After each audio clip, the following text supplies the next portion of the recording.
Hola chicos, hola chicas, ¿qué tal? Hoy os voy a traer otra lecturita. Voy a seguir con Breve Historia de la Química. Igual estáis hartísimos de este libro, pero no sé, como la gente me ha dicho que le gusta que hable de química, pues también alguna lectura sobre química tengo que hacer. Tengo más libros de química, de Asimov y de otro tipo, pero bueno, prefiero acabar este, ya que lo empecé, y ya veremos qué es lo que saco después. Hoy toca el tema 7, que se llama estructura molecular. La teoría de los tipos. Berzelius hizo suya la idea de que los radicales podían ser las unidades a partir de las cuales se construyesen las moléculas orgánicas. Creía que las moléculas orgánicas estaban formadas de radicales, igual que las moléculas inorgánicas estaban formadas de átomos individuales, y llegó a pensar que los radicales eran casi tan indivisibles e inmutables como los propios átomos. Berzelius mantuvo que la fuerza que une los átomos en una molécula inorgánica o en un radical orgánico era de naturaleza eléctrica, lo que finalmente acabaría siendo cierto. Cada molécula pues debería contener una parte positiva y una parte negativa, ya que solo existía atracción entre los elementos de cargas opuestas. Para las sustancias inorgánicas simples como el cloruro sódico, este concepto de positivo y negativo demostró finalmente concordar con los hechos. Para que esto se cumpliese en las sustancias orgánicas, Berzelius tuvo que insistir en que los radicales consistían en carbono e hidrógeno solamente, siendo el carbono negativo y el hidrógeno positivo. Vaya, se ha enganchado una hoja. Por tanto, mantuvo que el radical benzoilo C7H5O no contenía ni podía contener oxígeno, lo que se contradecía con los estudios realizados sobre este radical. Berzelius estaba seguro también de que era imposible sustituir un elemento negativo por otro positivo sin cambiar drásticamente las propiedades del compuesto. Rápidamente se demostró que estaba equivocado en esta última afirmación. Dumas era un entusiasta defensor de Berzelius, pero uno de los alumnos de Dumas, Auguste Lorentz, consiguió sustituir por átomos de cloro algunos de los átomos de hidrógeno existentes en la molécula de alcohol etílico. Este experimento asestó el golpe mortal a la teoría de Berzelius, ya que el cloro se consideraba negativo y el hidrógeno positivo, y sin embargo se podía sustituir el uno por el otro sin que cambiasen de forma drástica las propiedades del compuesto. Además, en este compuesto clorado, el carbono debía estar unido directamente al cloro, y si ambos eran átomos negativos, ¿cómo era ello posible? Las cargas eléctricas negativas se repelían entre sí, siguiendo el mismo razonamiento. ¿Cómo podían unirse dos átomos de cloro para formar una molécula de cloro? Estas cuestiones no se clarificaron hasta un siglo más tarde. Berzelius, testarudo y extremadamente conservador en sus últimos años, rehusó cambiar sus ideas. Al enterarse del informe de Logan, atacó fieramente los nuevos hallazgos. El mismo Dumas, en 1839, había sustituido cloro en el lugar ocupado por 3 átomos de oxígeno en el ácido acético. De hidrógeno, perdón, no de oxígeno. No obstante, ante la oposición de Berzelius, Dumas se retractó cobardemente y no reconoció el trabajo de Logan. Pero Logan se mantuvo firme y continuó acumulando pruebas en el sentido de que los radicales no eran tan indestructibles, tan estables como Berzelius creía, y de que no se debía sobreestimar la cuestión de lo positivo y lo negativo. La ira de Berzelius alejó a Logan de los laboratorios más famosos, y mientras Berzelius vivió, su versión de la teoría de los radicales siguió existiendo por la sola fuerza de su personalidad. A la muerte de Berzelius en 1848, su teoría murió, y la de Logan ganó popularidad. Logan dejó por completo de insistir en las fuerzas eléctricas. Creía que una molécula orgánica tenía un núcleo, que solo podía ser un solo átomo, al que se enlazaban los diferentes radicales. Las moléculas orgánicas podían agruparse así en familias o tipos, de ahí el nombre de la teoría de dos tipos. Todos los miembros de un tipo tendrían un núcleo idéntico al cual podía unirse cualquiera de una serie de radicales semejantes, y dentro de los radicales existían muchas posibilidades de variación. Un determinado tipo molecular podía incluso extenderse al reino del inorgánico. Por ejemplo, la molécula de agua podía considerarse formada por un átomo central de oxígeno, el núcleo, al que estaban unidos dos átomos de hidrógeno. Si se sustituye un átomo de hidrógeno por los distintos radicales de una serie, se formará un tipo de compuesto que incluirá entre sus miembros al agua, así como diversas moléculas orgánicas. Si un átomo de hidrógeno se sustituye por un grupo metilo, CH3, o un grupo etilo, C2H5, se tendría C3OH, alcohol metílico, y C2H5OH, alcohol etílico, respectivamente. Muchos otros alcoholes podrían construirse del mismo modo, y en realidad los alcoholes no solo tienen semejanzas entre sí, sino que como clase manifiestan también ciertas semejanzas con el agua. Los alcoholes más simples, como el alcohol metílico y el etílico, se mezclan con el agua en cualquier proporción. El metal sodio reacciona con los alcoholes del mismo modo que con el agua, aunque más lentamente, etc. Entre los años 1850 y 1852, el químico inglés Alexander William Williamson demostró que la familia de compuestos orgánicos llamados éteres podía formarse según el tipo agua. En este caso, los dos hidrógenos del agua eran sustituidos por radicales orgánicos. El éter común, que comenzaba entonces a utilizarse como anestésico, tiene ambos hidrógenos reemplazados por grupos etilo, de manera que su fórmula es C2H5 o C2H5. Antes de esto, en 1848, el químico francés Charles Adolphe Gourd había estudiado un grupo de compuestos relacionados con el amoníaco y que recibieron el nombre de aminas. Demostró que pertenecían a un tipo con un núcleo de nitrógeno. En el amoníaco, un átomo de nitrógeno estaba unido a tres átomos de hidrógeno. En las aminas, uno o más de estos hidrógenos estaban reemplazados por radicales orgánicos. La teoría de los tipos ganó popularidad debido a que podía usarse para organizar el número cada vez mayor de compuestos orgánicos que se estaban estudiando. El químico ruso-germano Friedrich Conrad Beilstein publicó en 1880 un vasto compendio de compuestos orgánicos y utilizó la teoría de los tipos de Logan para organizar dichos compuestos dentro de un orden racional. No obstante, la teoría, tal como surgió del trabajo de Logan, era incompleta.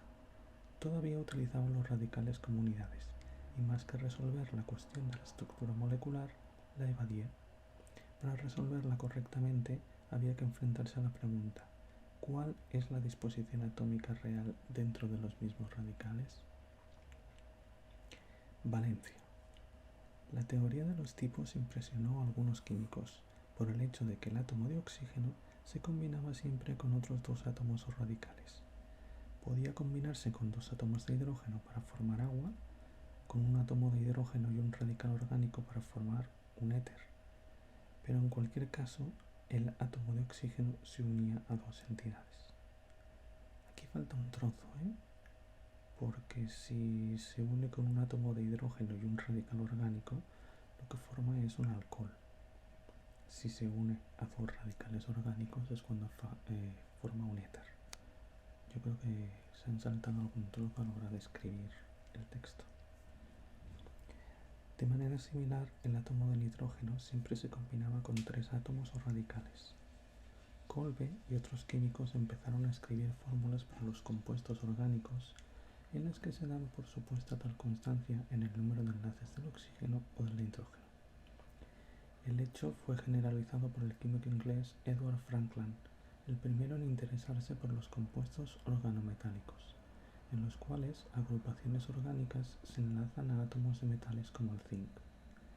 Aquí estaba muy claro que cada átomo metálico podía enlazarse solo a determinado número de grupos orgánicos y que este número variaba para los diferentes metales. Los átomos de zinc, por ejemplo, se combinaban exactamente con dos agrupaciones orgánicas.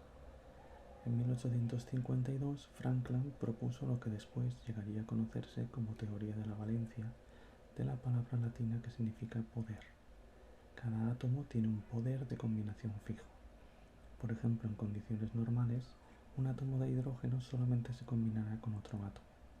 Esto es también cierto para el sodio, cloro, plata, bromo y potasio. Todos ellos tienen una valencia de 1. Los átomos de oxígeno pueden combinarse con dos átomos diferentes, igual que los del calcio, azufre, magnesio y bario. Todos estos elementos tienen una valencia de tipo 2. El nitrógeno, fósforo, aluminio y oro tiene una valencia de 3. El hierro puede tener una valencia de 2 o de 3, y así sucesivamente. A la larga, la cuestión de la valencia reveló que no era ni mucho menos tan simple como parecía en un principio, pero incluso esta versión simplificada de la teoría encerraba ya un valor estimable. Entre otras cosas, el concepto de valencia ayudó a clarificar la diferencia entre peso atómico y peso equivalente de un elemento. Todavía a mediados del siglo XIX, muchos químicos confundían ambos conceptos. Experimentalmente se puede demostrar que una parte de hidrógeno se combina con 35,5 partes de cloro, justo que un átomo de hidrógeno se une a un átomo de cloro para formar cloruro de hidrógeno. Y el átomo de cloro es 35,5 veces más pesado que el de hidrógeno. Es decir, el cloro tiene un peso atómico de 35,5. Pero una parte de hidrógeno no se combinará con todos los elementos en proporción a sus pesos atómicos. Por ejemplo, el oxígeno tiene un peso atómico de 16, pero cada átomo de oxígeno se une a dos átomos de hidrógeno, al tener el oxígeno una valencia de 2. Por lo tanto, 16 partes de oxígeno se combinan con 2 partes de hidrógeno. El peso equivalente del oxígeno es la cantidad de oxígeno que se combina con una parte de hidrógeno, es decir, 16 dividido entre 2 u 8. Del mismo modo, el átomo de nitrógeno, con un peso atómico de 14 y de una valencia de 3, se combina con 3 átomos de hidrógeno. El peso equivalente del nitrógeno es en consecuencia 14 dividido entre 3 o aproximadamente un 4,7. En general, el peso equivalente de un átomo será igual a su peso atómico dividido por su valencia. Por otra parte, la segunda ley de la electrólisis de Faraday establece que el peso de metal liberado por una cantidad determinada de corriente eléctrica es proporcional al peso equivalente de dicho metal. Esto significa que una cantidad determinada de corriente eléctrica liberará como mucho solo la mitad del peso en un metal de valencia 2 frente a un metal de valencia 1 de igual peso atómico. La situación puede explicarse suponiendo que es preciso un átomo de electricidad para transportar un átomo univalente, mientras que hacen falta 2 para un átomo bivalente. Sin embargo, esta conexión entre valencia y átomos de electricidad no fue reconocida del todo hasta medio siglo después. Fórmulas estructurales. Kekulé aplicó la noción de valencia con especial interés a la estructura de las moléculas orgánicas. Empezó con la sugerencia de que el carbono tiene una valencia de 4 y procedió en 1858 a elaborar sobre esta base la estructura de las moléculas orgánicas más simples, así como la de los radicales. La representación gráfica de este concepto se debe al químico escocés Archibald Scott Cooper, quien sugirió representar estas fuerzas combinadas entre átomos, enlaces, como se las llama normalmente, en forma de pequeños trazos.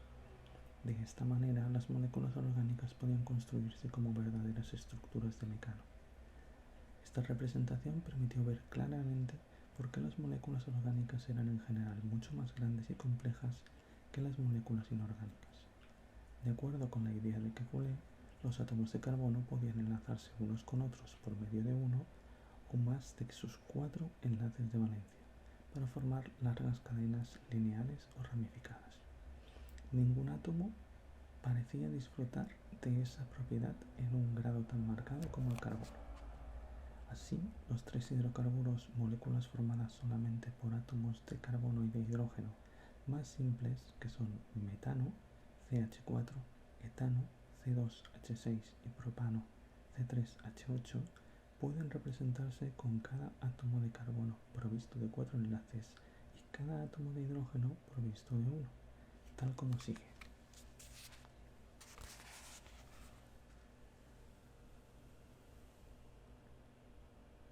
Y aquí os lo enseño.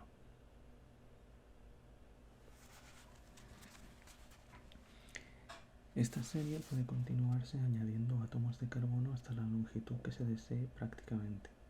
Añadiendo oxígeno con 2 enlaces y nitrógeno con 3, puede representarse la molécula del alcohol etílico, C2H6O, y la de metilamina, C2H5N, como sigue.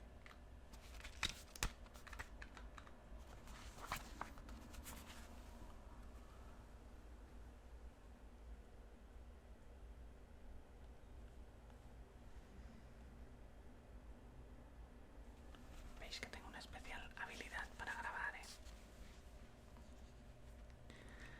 Tales fórmulas estructurales pueden hacerse más flexibles si se permite la existencia de 2 enlaces, un doble enlace o 3 enlaces, un triple enlace entre 2 átomos adyacentes. Así el etileno C2H4, acetileno C2H2, el cianuro de metilo C2H3N o acetona C3H6O y un ácido acético C2H4O2 pueden representarse como sigue.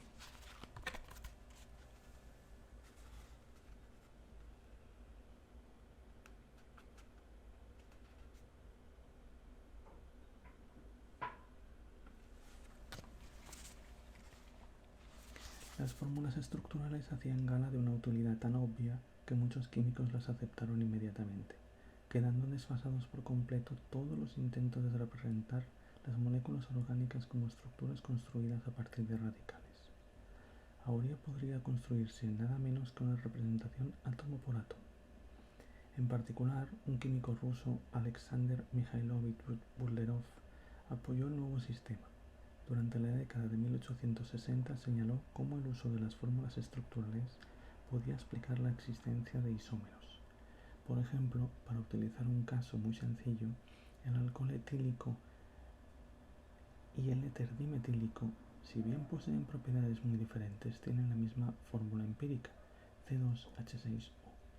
Las fórmulas estructurales de los compuestos son, y os lo enseño si sé hacerlo, aquí, ahora. No es de extrañar que el cambio en el enlace de los átomos lleve dos conjuntos de propiedades muy diferentes. En el caso del alcohol etílico, uno de los 6 átomos de hidrógeno está enlazado a un átomo de oxígeno, mientras que en el éter dimetílico los 6 están fijados a átomos de carbono. Los átomos de hidrógeno se fijan al átomo de oxígeno más débilmente que al carbono, de modo que el sodio metálico añadido al alcohol etílico desplaza exactamente un sexto del contenido de hidrógeno. Si se añade sodio al éter dimetílico, no desplaza nada de hidrógeno. Así, la reacción química sirve como guía para la fórmula estructural, y las fórmulas, por su parte, sirven como guía para reacciones desconocidas. Burlerov trató específicamente con un tipo de isomería llamada tautomería, en la que ciertas sustancias aparecían siempre como una mezcla de dos componentes. Si uno de estos dos componentes se aislaba en forma pura, podría transformarse rápidamente en parte en el otro.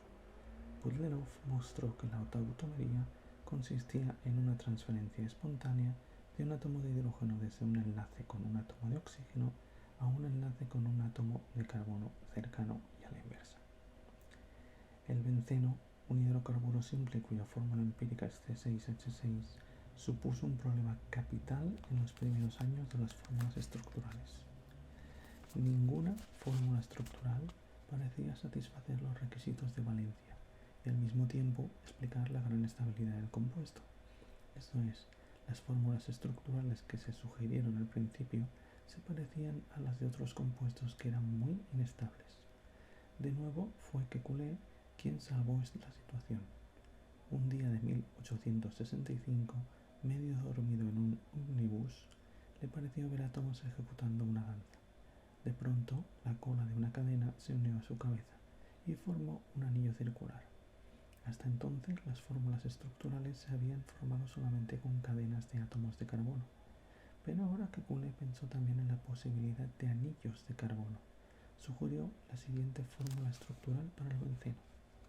La explicación fue aceptada y la idea de las fórmulas estructurales descansó sobre las bases más firmes que nunca. Y aquí tenéis el benceno.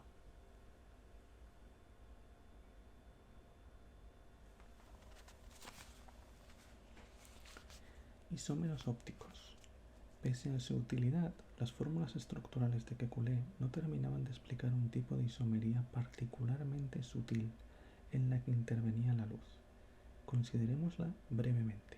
Me encanta este tema. En 1801, el inglés Thomas Young, personaje extraordinario que fue el primero en entender la fisiología del ojo, había efectuado experimentos que demostraban que la luz se comportaba como si consistiese en pequeñas ondas. Más tarde, hacia 1814, el físico francés Augustin-Jean Fresnel mostró que las ondas de luz pertenecen a un tipo particular conocido como ondas transversales. Estas ondas oscilan perpendicularmente a la dirección en la que viaja la onda en conjunto. La situación se visualiza mejor en relación con las olas del agua, también de naturaleza transversal. Cada partícula de agua se mueve verticalmente, mientras que las olas se desplazan horizontalmente. Las ondas luminosas no están limitadas a una superficie, de manera que no se mueven simplemente hacia arriba y hacia abajo. Pueden moverse a izquierda y derecha, o de nordeste a suroeste, o de noroeste a sudeste. De hecho, hay un número infinito de direcciones en que las ondas de la luz pueden oscilar en ángulo recto a la dirección de su desplazamiento. En un rayo de luz ordinaria, algunas ondas están oscilando en una dirección, otras en otra, etc. No hay una dirección preferente. Pero si ese rayo de luz atraviesa ciertos cristales, el ordenamiento de los átomos dentro de los cristales fuerza al rayo de luz a oscilar en un plano determinado, un plano que permitirá a la luz deslizarse a través de y entre las hileras de átomos. A la luz que oscila en un solo plano se la llama luz polarizada, nombre propuesto en 1808 por el físico francés Étienne Lois-Mulhouse. Por esa época la teoría ondulatoria no había sido aún aceptada y Mulhouse creía que la luz constaba de partículas con polos norte y sur, y que en la luz polarizada todos los polos estaban orientados en la misma dirección.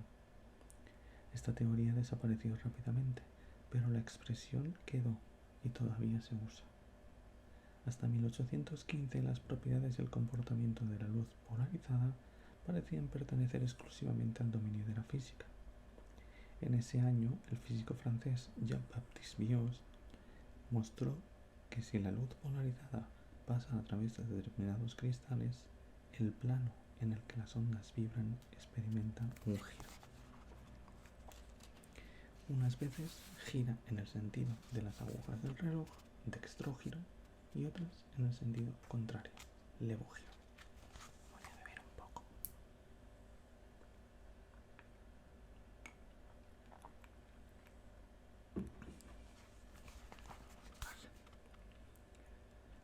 Entre los cristales que presentaban esta propiedad de actividad óptica estaban los de los compuestos orgánicos. Además, algunos de estos compuestos orgánicos, como son determinados azúcares, mostraban actividad óptica incluso cuando no estaban en forma cristalina, sino en solución. Tal como acabó por descubrirse, había sustancias que diferían solamente en sus propiedades ópticas. Idénticas en lo demás, una de ellas podía girar el plano de luz polarizada en el sentido de las agujas del reloj y la otra en el sentido contrario. En ocasiones, una tercera podía no girarlo en absoluto. Los isómeros ácido racémico y ácido tartárico que Berzelius había descubierto diferían en propiedades ópticas. Tales isómeros ópticos no quedaban bien explicados por las fórmulas estructurales de Kekulé. El primer indicio de comprensión de la actividad óptica apareció en 1848, cuando el químico francés Louis Pasteur empezó a trabajar con cristales de tartrato amónico sódico. Pasteur observó que los cristales eran asimétricos, es decir, Un lado del cristal tenía una pequeña cara que no se presentaba en el otro. En algunos cristales la cara se presentaba en el lado derecho, en otros en el izquierdo. Utilizando un cristal de aumento, separó cuidadosamente con pinzas los cristales y disolvió cada grupo por separado. Las propiedades de cada grupo parecían idénticas, exceptuando la actividad óptica. Una solución era dextrógira, la otra levógira. Parecía, pues, que la actividad óptica era el resultado de la asimetría, y parecía también que el hecho de que el plano de la luz polarizada fuera girado en una dirección o en otra dependía de que los cristales, por lo demás idénticos, tuvieran una asimetría de mano derecha o de mano izquierda.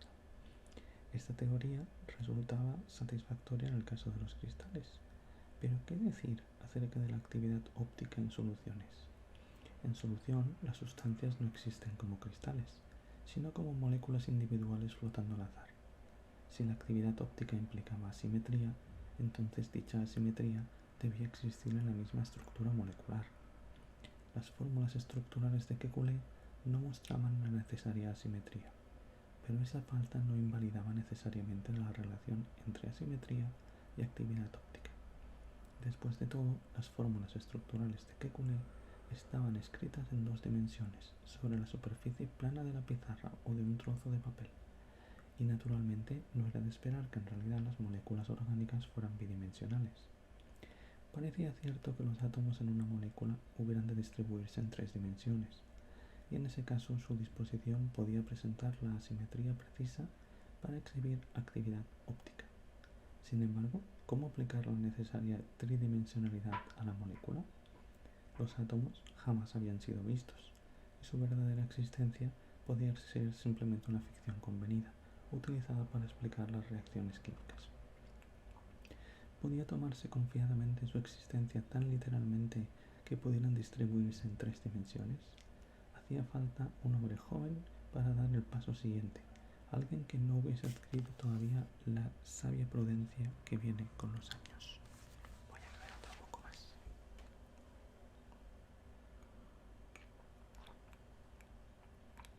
Esto os lo comenté en otro vídeo. La isomería mano derecha, mano izquierda. Quiere decir que la estructura en sí, si la pones en 2 dimensiones, las subuniones son exactamente iguales, pero no puedes superponer una imagen a la otra de ninguna de las formas, solamente que una frente a la otra son como si se vieran en un espejo, pero no son superponibles entre ellas. A eso se refiere cuando habla de 2 o 3 dimensiones. Moléculas tridimensionales. Esta persona fue el joven químico danés Jacobus Hendrikus van 't Hooft. En 1874, sin terminar aún su tesis para el doctorado, sugirió atrevidamente que los 4 enlaces del carbono estaban distribuidos en las 3 dimensiones del espacio hacia los 4 vértices de un tetraedro. Para ver esto, imaginemos que 3 de los enlaces del carbono están colocados como las patas de un trípode aplastado, mientras que el 4.º enlace apunta directamente hacia arriba. Cada enlace equidista entonces de los otros 3, y el ángulo entre un enlace y cualquiera de sus vecinos es de aproximadamente 109 grados. Y aquí veis la representación de la figura tetraédrica con el carbono en el centro y los otros 4 elementos que se enlazan en un vértice del tetraedro.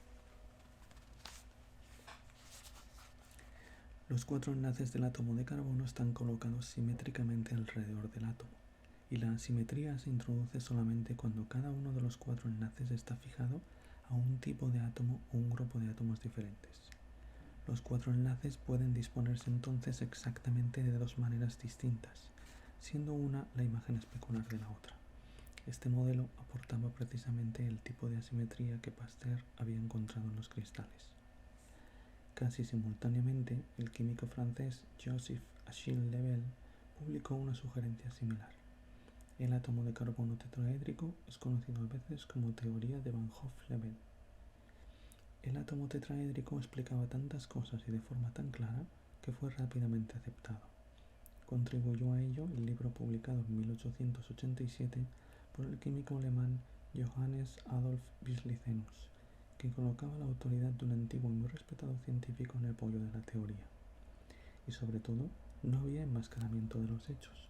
Los compuestos que poseían átomos de carbono asimétricos, los que estaban enlazados a 4 grupos diferentes, poseían actividad óptica, mientras que los que no poseían tales átomos carecían de ella.